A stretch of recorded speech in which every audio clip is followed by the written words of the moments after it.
All right, the first thing you need to know to get started playing acoustic guitar and rock music is you need to know your first position chords. These are often called cowboy chords from the cowboys that played chords like this in the movies. So let's start with those essential first position chords. All right, let's start with a G major chord. Our next chord is a C chord. And you could also play the C chord by putting your ring finger 3rd fret of the 6th string to add what's known as 5th in the bass, because this is the 5th of the chord. Then we have a D chord. And we could drop a low 3rd in the chord. It's called 3rd in the bass, because F sharp is the 3rd of D. So I'm doing that with my thumb, 2nd fret. Then we have an F chord, which could also be played like this. Just as we had done with the C, we use our ring finger to put a 5th in the bass for the F chord, which fills out the sound of the chord. Then we have an E chord and an A chord, which could also be fingered like this.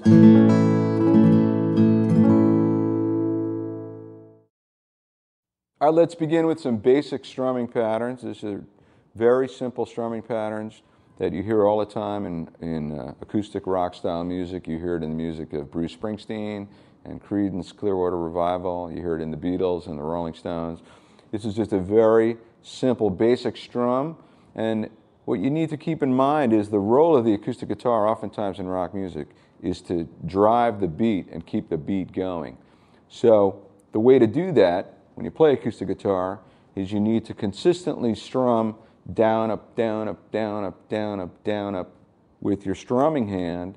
And then if you want to have moments where the chord is not heard, sounds in between, there are techniques involved to stop the sound of the chord. So we're going to get into that. But first, here's your first basic strumming pattern. And this is going to be a chord progression in the key of G, and we're going to use the chords G, C, and D. 1, 2, 3, and...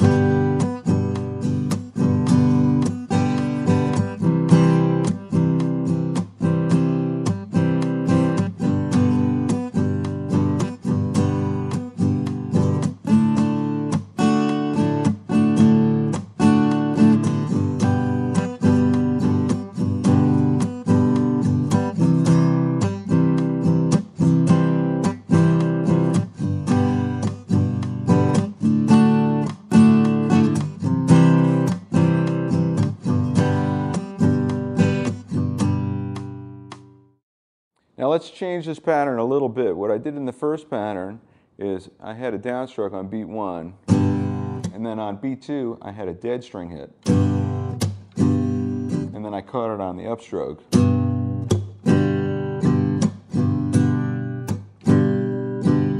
So down, down, up, up, down, up, down, down, up, up, down, up, down.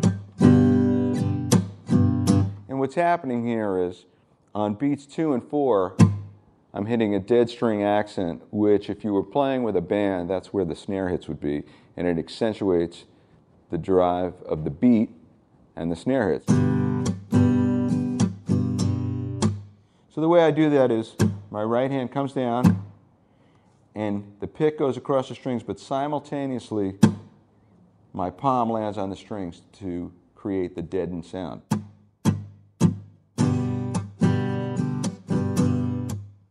In this next strumming pattern, I'm going to add an upstroke on beat 1, so it's going to sound like.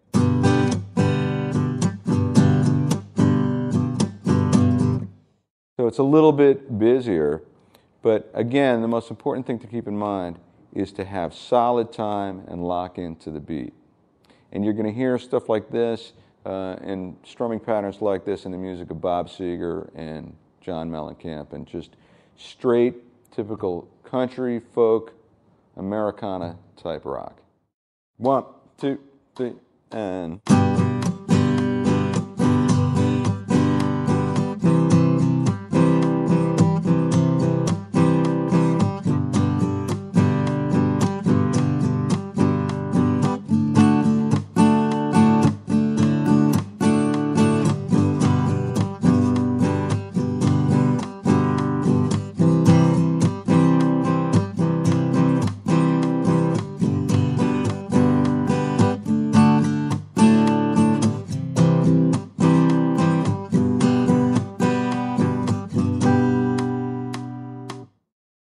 In the 2 chord progressions I was just using to show you these basic strumming patterns, I was using the 1 chord, the 4 chord, and the 5 chord. And it could be referred to as a 1-4-5 chord progression because those are the chords that it uses. Now you may have heard that term before, a 1-4-5 chord progression, and said to yourself, what does that mean? Where does that come from? So where that comes from is the key, whatever key you're in, that's the 1, and then if you follow the structure of the major scale in that key, each of the scale degrees represents a chord that's relative to its position in the scale. So to illustrate that, if I were to play a G major scale, G is the root note, here's the scale.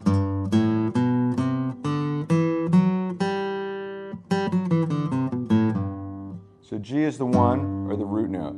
And that would be the 1 chord, because that's the key we're in. A is the 2nd note in the scale, so that's the 2nd scale degree, and that's the 2nd in the key of G. B is the 3rd note, so that's the 3rd in the key of G. And C is the 4th note in the G major scale, so that's the 4, that's known as the 4. So when we have the 1 chord G, the 4 chord would be a C chord. And all the chords we're playing are just straight major chords. The 5th scale degree, 1, 2, 3, 4, 5, is a D. So if you play a major chord with that as the root note, that's known as the 5 chord. So we have the 1 is G, the 4 is C, and the 5 is D. Now chords could be built from each of the scale degrees, and we're going to get into that in a little while. And that gives you the structure of chord relationships that work within a key, and you'll hear more chords used in all kinds of different songs other than the 1, the 4, and the 5. But for our purposes right now, we're sticking with the 1, 4, 5. Now if you were to solo over that, either one of the basic strumming chord progressions I played earlier, a good way to start is to look at what's known as the G major pentatonic scale. That's a 5-tone scale. Penta means 5, tonic tone, 5-tone pentatonic scale, and it's a major pentatonic, so it has a major 3rd in it. Here's how you play that. So this is G major pentatonic, and I'm using open strings.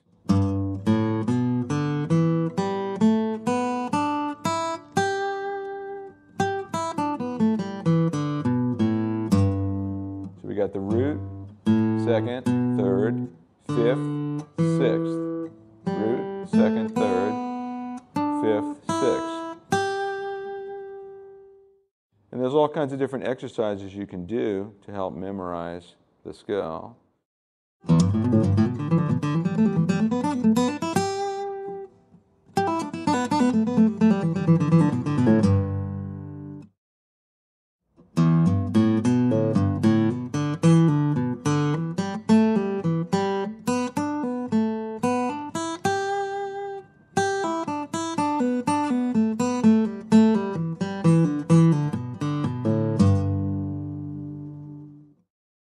And now here's a closed position of G major pentatonic, meaning that we're not going to use open strings.